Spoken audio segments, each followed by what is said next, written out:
We're back, guys. Tennis in a minute. I'm your host, Good Energy. I give you the rundown on tennis coverage every day. And this is the other half of the semifinal bracket here, where we have Coco Gauff, the future of tennis, taking on Sakkari. Brace yourself, guys. This is going to be a long video. We have a lot to talk about. This lineup today, this schedule is action-packed. You have to love it. Iga, Marta, Coco, Sakkari. Now, let's get right into it, guys. Coco Gauff, the future of tennis, having a good year. She's 16-3. That's amazing. She's got a championship on the year, and this is her third semifinal on the year, right? She defended her championship in Auckland. She made the semifinal at the Australian Open, and she also has herself here at the semifinal. 3 semifinals and 3 tough events. I think she's having a good season. 16-3. She's won 7 of her last 10. And look, her second round matchup, Clara Buell, her first match this tournament, went 3. She found a way to problem solve in that matchup where she, in my opinion, she was facing the second fastest player on tour with a great variety that a lot of people don't know about, but they will know about Clara Buell in a matter of time. And I think they know about her now after that matchup. Found a way to win. Bronzetti, another matchup there, down, 5-3 in the tiebreak. Found a way to win when she wasn't playing well. Elisa Mertens, she didn't come here to kid around. On her birthday, she smoked her. Future Hall of Famer gave her a bagel. Last time out, not playing well again against Yuan. 17 double faults. She gave Yuan 4 service games and still found a way to win. That's just a difference in level, guys. You cannot give the average player, you can't give any player on tour 4 free service games and still win the set. That's just that. Yuan, all she had to do was hold twice, literally. Not exactly, but you understand what I'm saying here. That's how good Coco is defensively. And this is what happens when you're really good defensively. You start to kind of slack a little bit because and Iga does this. When you can break your opponent at any time. Coco's the best returner in the game right now. You could break your opponent at any time. I think you slack a little bit. You get a little too complacent. You get a little too comfortable. And I want to talk about the serve. Excuse me, guys. I want to talk about Coco's serve. 17 double faults is a lot. That's a lot. That concerns me. And she's netting a lot. So the lift isn't there. The reach isn't there. But anyone that plays tennis, look, it takes a lot of energy to serve. It takes a lot of energy to get the ball over the net, especially when you're in these physical matches that are long and draining. This tells me a couple things.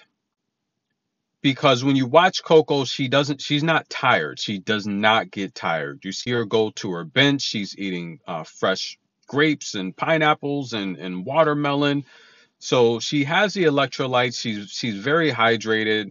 She's never breathing hard. Even in her post-match interviews, the average player in a post-match interview, they're breathing hard. You can tell when they had a long match.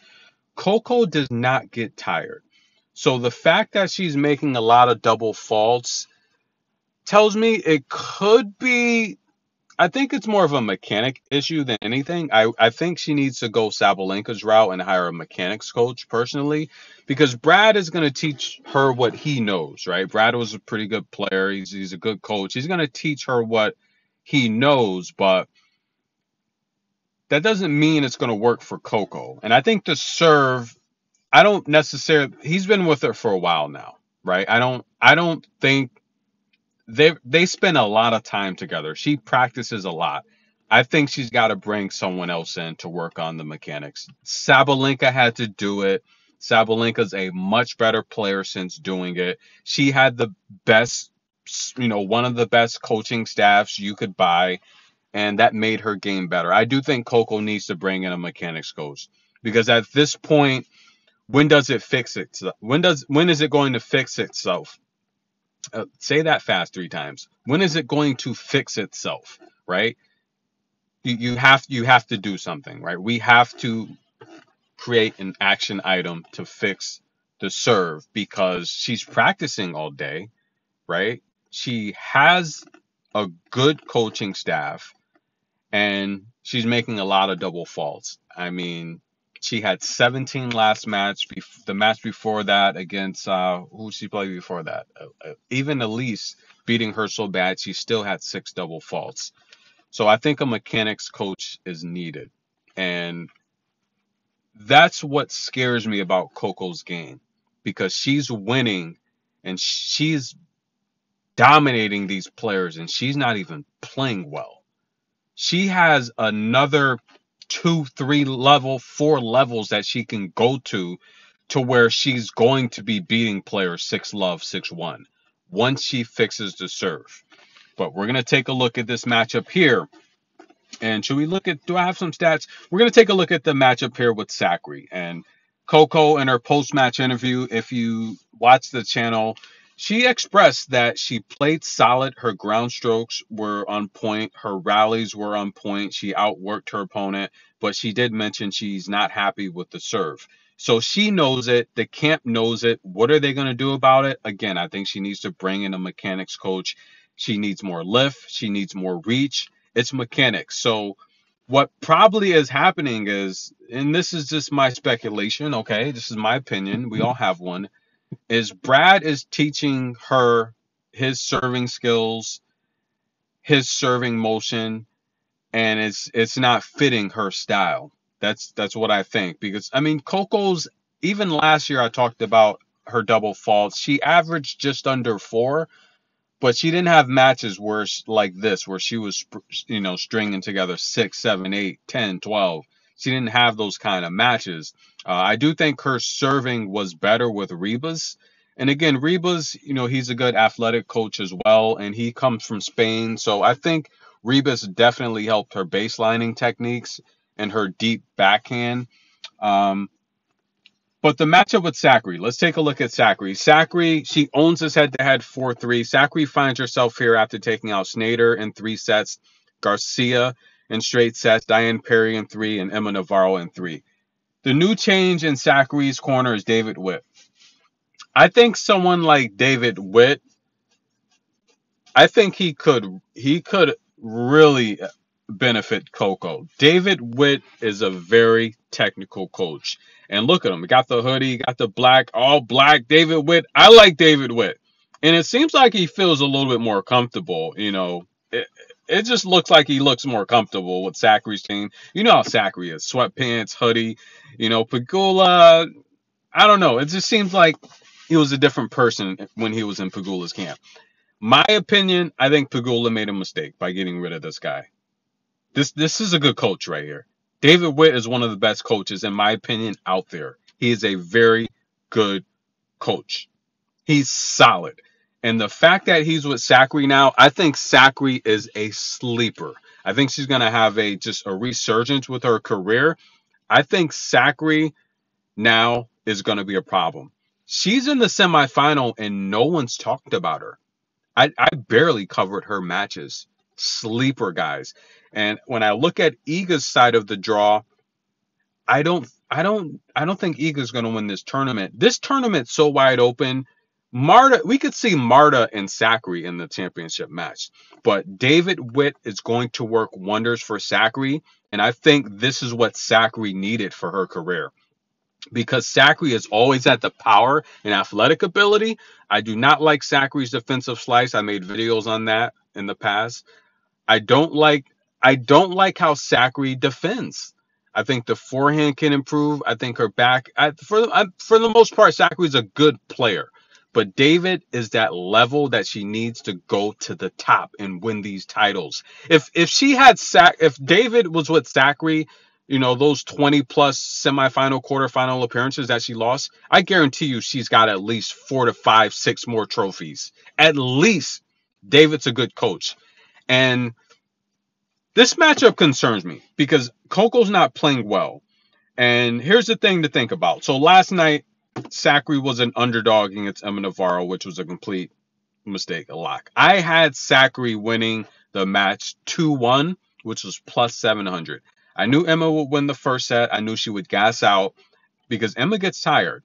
Now, Emma's a good baseliner. She's got good technique, but Emma doesn't have the power of a Sakkari. She's not as athletic as Sakkari, and she doesn't have the stamina of Sakkari. So by default, it was a numeric lock, but by default, Sakkari's going to win that match, right? There's still levels to sports, and I still think Emma's kind of knocking on the door. She's not there yet. She's still, it's still that college basketball player that is facing the experienced pros and just doesn't have quite enough. You could beat them any day of the week, but in these big matches, it is not going to happen. So Sakkari wins this match.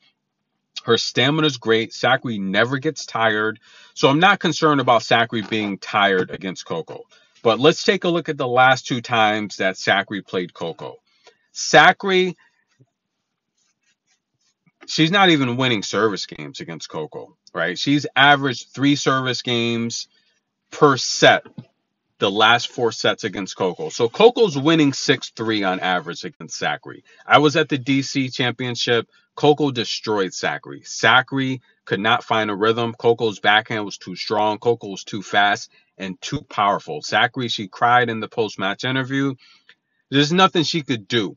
But I think David could be a different story because she's playing a lot more technical. She's playing smarter. She's playing situationally, which is what pros should do. Your game plan should change based on your opponent.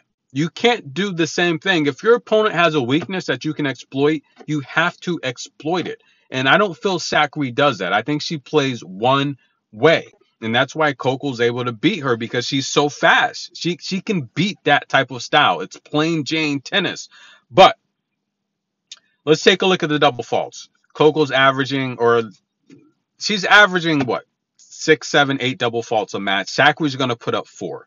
So let's say Coco averages 4 more double faults than Sakkari. Okay, that's a service game Sakkari has. Coco's still beating her by 3 service games a set. Coco still wins the match even with those mistakes. A lot of people think Sakkari's going to win the match. A lot of money's coming in on Sakkari. And I think Sakkari could win. If Coco doesn't play well, she'll have a chance to win. Sakkari looks good. She's a sleeper in this tournament, I'm telling you. But the picker, we're going to roll with Coco. I think it's going to be a tough match for Coco. I really do. I think it's going to be a tough match. And I could see Coco finding herself down a set. I think the first set's going to be competitive. So we'll take the first set to go over 8.5, and we're going to take Coco to pull it out on the victory. Those are the picks there, guys. Sakkari, did you see her in the post-match interview? She was pumped up. It was a really good post-match interview. I wanted to really talk about it and discuss it, but I did a video, and my noise isolating microphone didn't pick up well, so I said, forget it. We'll do it tomorrow. But nonetheless, last time out against Emma Navarro, guys, pretty solid. 3 sets, not many unforced errors overall.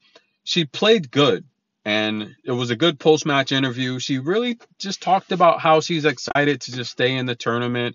She talked about the conditions and adapting to it, and it's good to hear Sakkari talk. She really talked a lot in last match's post-match interview. But again, the announcer, another good announcer, he kind of brought the conversation out of her. It was good to see Sakkari enjoy the win. Good job, Sakkari. We're going to take Coco, Sakkari, first set over 8.5. And we're going to take Coco to win it. Not confident in that pick, though, because I think Sakkari could be a sleeper to actually even win it all. But that's the pick. We're going to roll with Coco to win it. I think it's going to be a tough match, though. Tennis in a minute. We'll be back. Enjoy, guys.